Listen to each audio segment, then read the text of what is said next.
অনেক বড় বিষয়।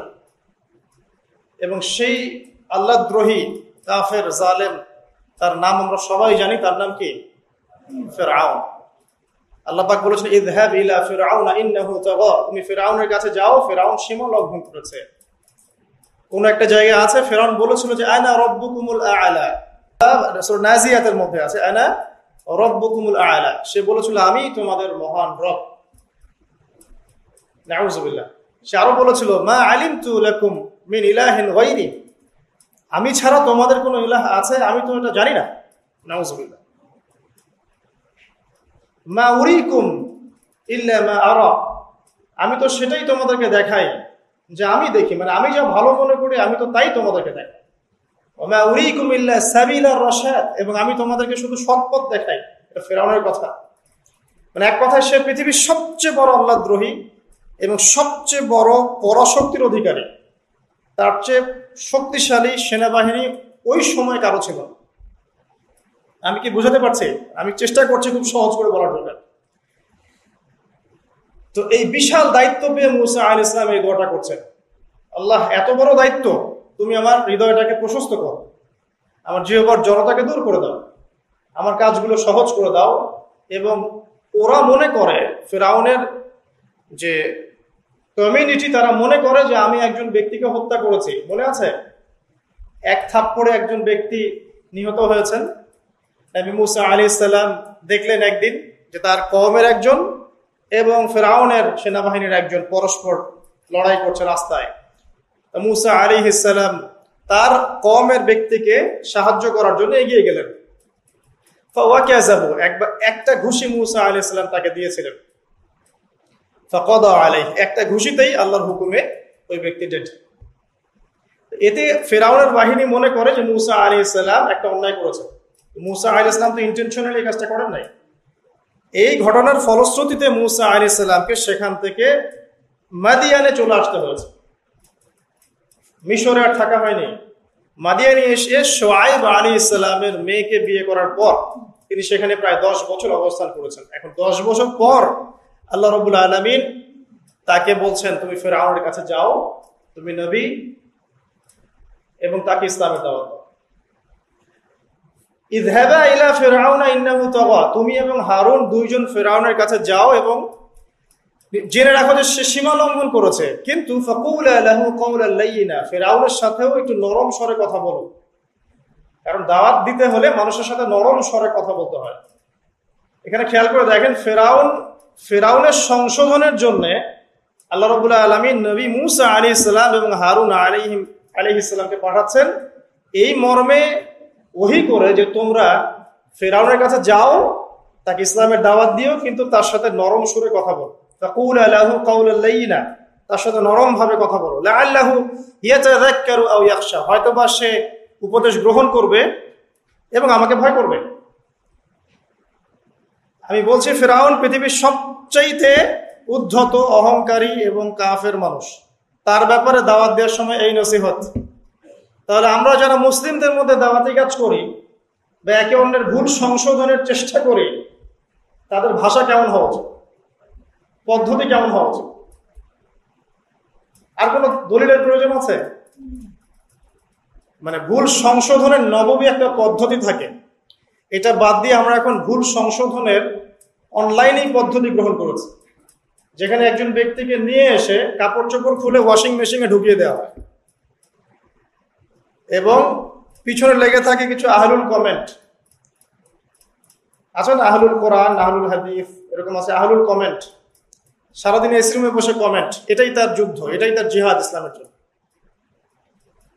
এটা খুব সহজ যে আপনি ভরপেট খাবেন, রিল্যাক্সে বাসায় থাকবেন, এসি রুমে বসবেন, মোবাইলটা হাতে নিবেন, অনলাইনে ঢুকবেন, লাইক করবেন, শেয়ার দিবেন, কমেন্ট করবেন। এটা খুব সহজ। বাট উম্মার জন্য কনস্ট্রাকটিভ কাজ করা এত সহজ নয়। একটা বই লেখা এত সহজ নয়, একটা লেকচার কোয়ালিটিপূর্ণ দেওয়া এত সহজ নয়, হাজার মানুষের সামনে দাঁড়িয়ে ইসলামের কথা বলা এত সহজ নয়, এবং যুগ উপযোগী ভাবে ইসলামকে রিপ্রেজেন্ট করা যাতে করে ওই যুগের মানুষ সেটাকে গ্রহণ করে, কাজগুলো এতটাও সহজ নয়। ভুল ধরা সহজ, সমালোচনা করা সহজ, অনলাইনে কমেন্ট করা সহজ। তো বুদ্ধিবৃত্তিক এই পরিবর্তন যতদিন পর্যন্ত আমাদের এই যুব সমাজের আসবে না, সুদূর প্রসারী উম্মার খেদমত, এটা আমার মনে হয় আকাশ কুসুম কল্পনা। ফেরাউনকে দাওয়াত দেওয়ার জন্য নবী মুসা আলাইহিস সালাম এবং হারুন আলাইহিস সালামকে পাঠানো হচ্ছে, বলা হচ্ছে এই মর্মে, ইযহাবা ইলা ফিরআউন, তোমরা দুজন ফেরাউনের কাছে যাও, ফাকুলা লাহু কাওলান লাইয়িনা, তার সাথে নরম সুরে কথা বলো, লাআল্লাহু ইয়াতাযাক্কারু আও ইয়াখশা, হয়তোবা সে উপদেশ গ্রহণ করতেও পারে অথবা আল্লাহকে ভয় করতেও পারে। আল্লাহ পাক কিন্তু ভালো করেই জানেন সে করবে না, আল্লাহ তো ভবিষ্যৎ জানেন, তারপরে আল্লাহ পাক এই হুকুম করছেন। সেম হুকুম নবী সাল্লাল্লাহু আলাইহি ওয়াসাল্লামের ক্ষেত্রেও, ফাযাক্কির ইন্নামা আনতা মুযাক্কির, আপনি উপদেশ দিন, আপনি উপদেশ দাতা মাত্র, লাস্তা আলাইহিম বিমুসাইতির, আপনি মানুষের উপর দারোগা নন,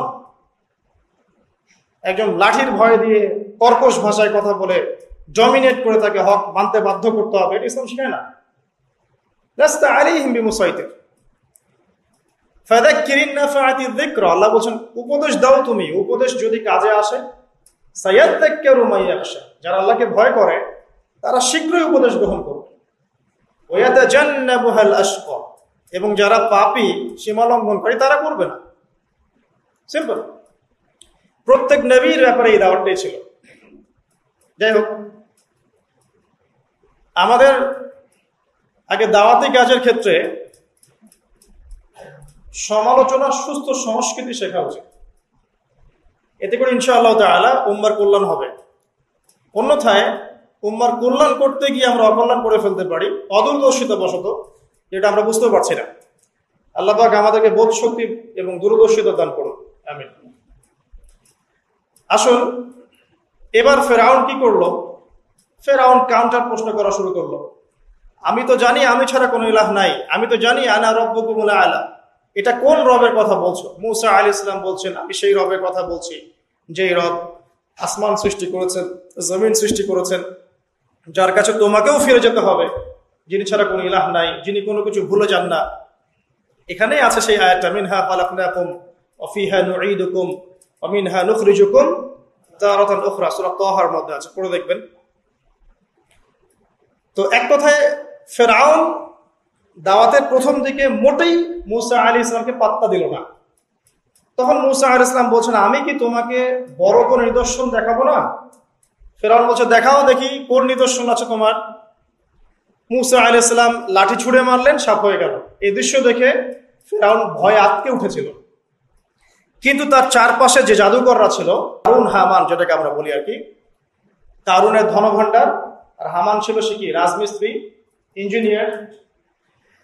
তো তারা পরামর্শ দিচ্ছে যে মুসা আলাইহিস সালামের এই বিষয়গুলো জাদু ছাড়ার কিছুই নয়, আপনি বরং একটা কাজ করেন, দেশের সমস্ত জাদুকরদেরকে এক জায়গায় একত্রিত করেন, করে মুসার সাথে একটা মোনাজারা হবে, জাদুর মোনাজারা, দেখি কার জাদু বেশি শক্তিশালী। সেই মতো কাজ করা হলো, একটা বিশাল ময়দানে একত্রিত হলেন তারা। প্রথমে জাদুকর লাঠি ছুঁড়ে মারলো, জাদুকরদের লাঠিও সাপ হয়ে গেল, চোখের ভেলকি। এটা আল্লাহ পাক বলেছেন এটা সিহরুন আযীম, তারা একটা বিশাল জাদু করেছিল। আর জাদুবিদ্যা সত্য, সুলাইমান আলাইহিস সালামের সময়ও জাদুবিদ্যার ব্যাপক চর্চা হয়েছে, ঠিক আছে? তো জাদু থেকে বাঁচার জন্য কি করবেন সেটাও বলে দেই। প্রত্যেক ফরজ নামাজের পর যে জিকির আজগার গুলো আছে এগুলো ছাড়বেন না, সকাল সন্ধ্যায় যে দোয়াগুলো আছে এগুলো ছাড়বেন না। এই দোয়াগুলো শেখার সবচেয়ে বেস্ট একটা বই হচ্ছে হিসনুল মুসলিম, এই বইটা বাসায় মুখস্থ করে ফেলেন। কারণ জাদু সত্য, একবার আক্রান্ত হয়ে গেলে কিন্তু সমস্যা। জাদু সত্য, চোখের বদনজরও সত্য, চোখের বদনজর সত্য। জাদুর মধ্য দিয়ে স্বামী স্ত্রীর সম্পর্কের বিচ্ছেদ ঘটানো সম্ভব, কারো ক্ষতি করা সম্ভব। হিংসা সত্য, হিংসার ফল সত্য। যে ব্যক্তি হিংসা করে তার আমল নামের নেকিগুলো এমন ভাবে পুড়ে যায়, ঠিক যেমন করে কাঠে আগুন দিলে কাঠ পুড়ে যায়। সবচেয়ে বেস্ট অপশন, যদি কিছু পারেন না পারেন, সকাল সন্ধ্যায় 3 বার করে সূরা ইখলাস, 3 বার সূরা ফালাক, 3 বার সূরা নাস পড়বেন, ইনশাআল্লাহ যথেষ্ট, ইনশাআল্লাহ। আর প্রত্যেক ফরজ নামাজের পরে আয়াতুল কুরসি, রাতের শোয়ার সময় আয়াতুল কুরসি এবং সূরা বাকারার শেষের 2 আয়াত বা 3 আয়াত, ইনশাআল্লাহ আপনি সেফ থাকবেন। তো এটা এই জন্য বললাম যে এখন কিন্তু বাংলাদেশের প্রেক্ষাপটে জাদুবিদ্যার চর্চা হচ্ছে। দেখবেন তান্ত্রিক কবিরাজ অনেক বের হয়েছে, পোস্টারিং করে করে, মানে স্বামী স্ত্রীর বিচ্ছেদ করানো হয়, প্রেমের সম্পর্ক জোড়া লাগানো হয়, এই করা হয় সেই করা হয়, এগুলো ডেকে ডেকে মানুষকে এরা ঈমান হারা করছে। কেউ যদি জাদু চর্চা করে নিঃসন্দেহে সে কাফের হয়ে যাবে।